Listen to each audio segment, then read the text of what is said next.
Hi, I'm David Spergel. I'm the chair of the panel. And when I look at our charge, we have a lengthy charge, but the high-level summary of it is how can NASA contribute to understanding the nature of UAPs? And our role here is not to resolve the nature of these events, but rather to give NASA guidance, to provide a roadmap of how it can contribute in this area. After my opening remarks, we'll hear from Sean Kirkpatrick from the AARO, and it's the AARO that's charged with leading the whole of government UAP effort. And they've already issued some preliminary reports on some of the events. NASA's role is to use its unique capabilities and its role as a civilian agency interacting with the scientific community in an open and transparent manner. And as Dr. Fox emphasized, the Defense and Intelligence Agency data on UAP are often classified primarily because of how the data is collected, not because what's in the data. If a camera on an F-35 took a picture of a bird, it's classified. If a spy satellite takes an image of a balloon, and we've had in the news some balloons recently, that data is classified. And that's because of a desire to not reveal our technical capabilities to other nations. NASA, on the other hand, operates in a mode where it's collecting data in the open. And the NASA data is available on websites and is well characterized.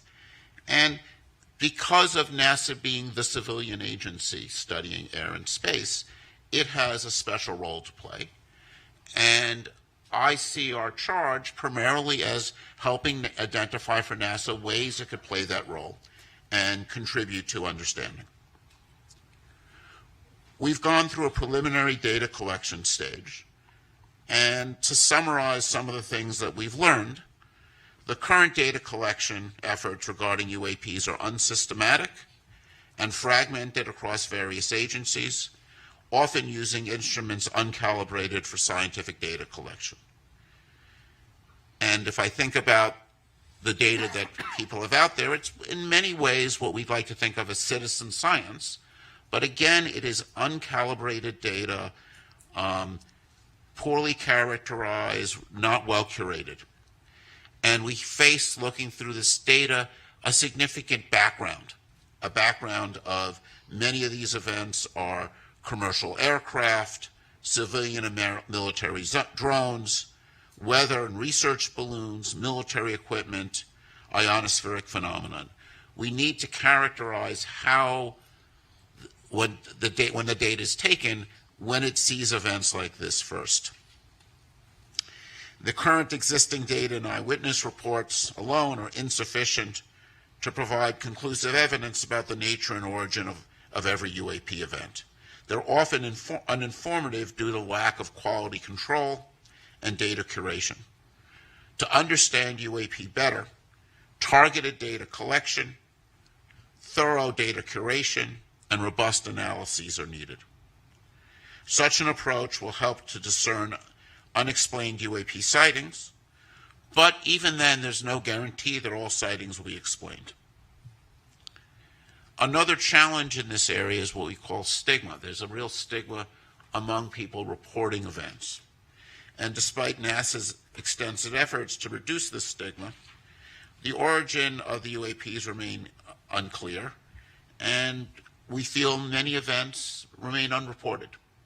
Commercial pilots, for example, are very reluctant to report anomalies, and one of our goals in having NASA play a role is to remove stigma and get high-quality data.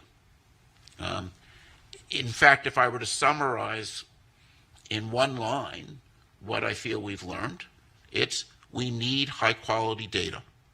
And this is not as a research scientist whose work has been primarily focused in cosmology, I would say the lesson of my career has been you want to address important questions, you need high-quality data with well-calibrated instruments.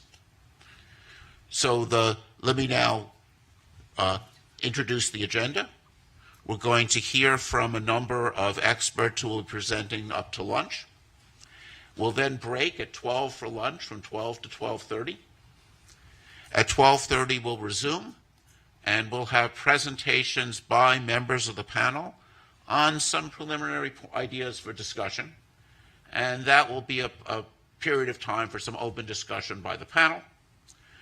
We will then have a Q&A session based on questions that have been sent in advance to the website, and we've curated those questions and grouped them together, and we'll be going through a lot of those questions, and then we'll summarize.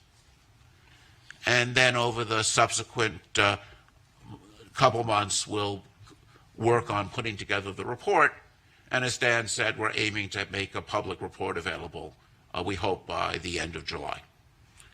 So now let me turn this over to Sean Kilpatrick. Hang on. We'll do a couple Q&As. Oh, we'll have some Q&As from me? Yeah. Okay. From the panel. Any questions on the panel? Thoughts? Yes. We'll get the mic.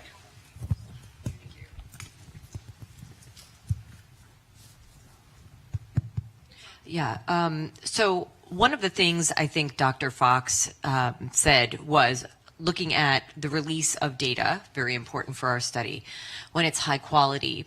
And you have also commented that data are not always perfect when we're doing certain studies. I wonder if you could shed some light on the difference between the application of certain data to certain scientific challenges. So, when you look at your camera is often designed to take an image in the daytime and might not be optimized for nighttime imaging. Or if you take something that astronomers are very familiar with, is we design our telescopes to work at night. And if the sun is not even, if you would never take the Hubble telescope and point it at the sun. This would destroy its detectors. Not only that, if the telescope is pointing there and the sun is over there, even though you're not looking at the sun, reflections off of the optics will produce what we call ghosting. And that kind of ghosting produces some very strange images.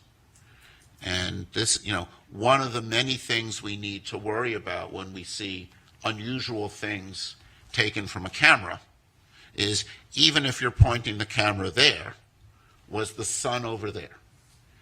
Those kinds of anomalies degrade the quality of the data. And that's why it's very important to work with well-characterized instruments and to be, using them in ways in which you understand what's going on. So I think if you look at, data taken from the James Webb Telescope or from the Hubble or any of these things, and these are, telescopes looking out in space, you'll see some really, at first funny phenomenon. When a telescope points at a star that's bright, it saturates the detector and puts bleeding down the detector. And you'll see phenomenon like if there's a bright star off to the side of the, not even when you're looking at, you get this effects where light bounces off of dust in your telescope and produces a sort of diffuse image that has some really strange properties. So, when you see something unusual, the first thing you have to do is understand how that data was taken. And I think this is one of the challenges one faces when you have data taken by uncalibrated instruments years ago. It's very hard to know what's taken. It's very hard to draw conclusions. I think that's one of the challenges with archival data. And I think having dedicated, well-calibrated instruments, I think, will be important here as in any other area to understand what's going on.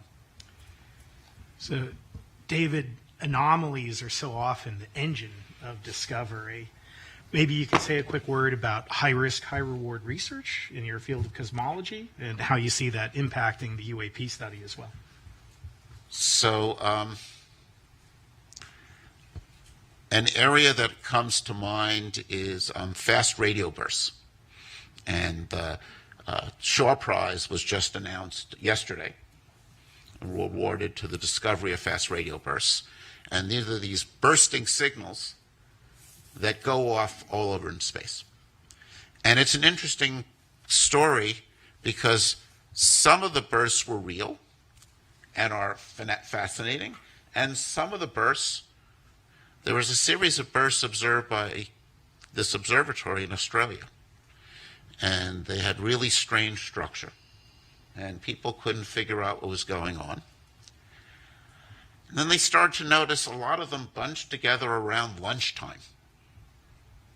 And what had happened was the people at the observatory would heat up their lunch in the microwave. And something they would do is they would open the door of the microwave oven before the microwave stopped. This is bad for your microwave oven. It wears it out. But not only that, it produced a burst of radio signal that was picked up by these sensitive detectors.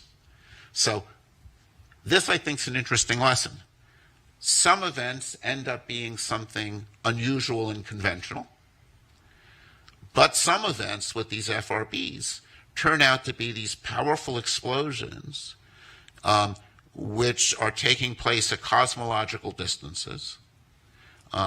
Their nature is still not fully understood. I think they're one of the really most fascinating objects we have, these bursts going out all over space. They're interesting probes because they're kind of lighting up space between here and there. And they're a subject of very active research.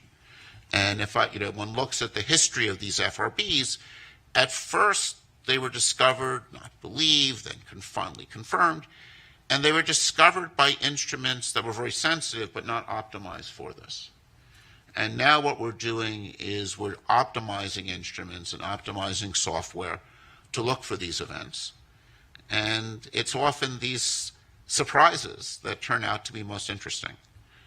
And, there are phenomena like sprites, which you can think of as upward going lightning, which were seen by commercial pilots and somewhat not believed, right? Because they were very strange. And it was really only when we were able to take very high-speed imaging data, data taken often from places like the space station, that we were able to see that and learn about these fascinating ionospheric phenomena. So it's surprises are really interesting. I mean, I think this is one of the fascinating things about the UAP phenomenon. If it's something that's anomalous, that makes it interesting and worthy of study.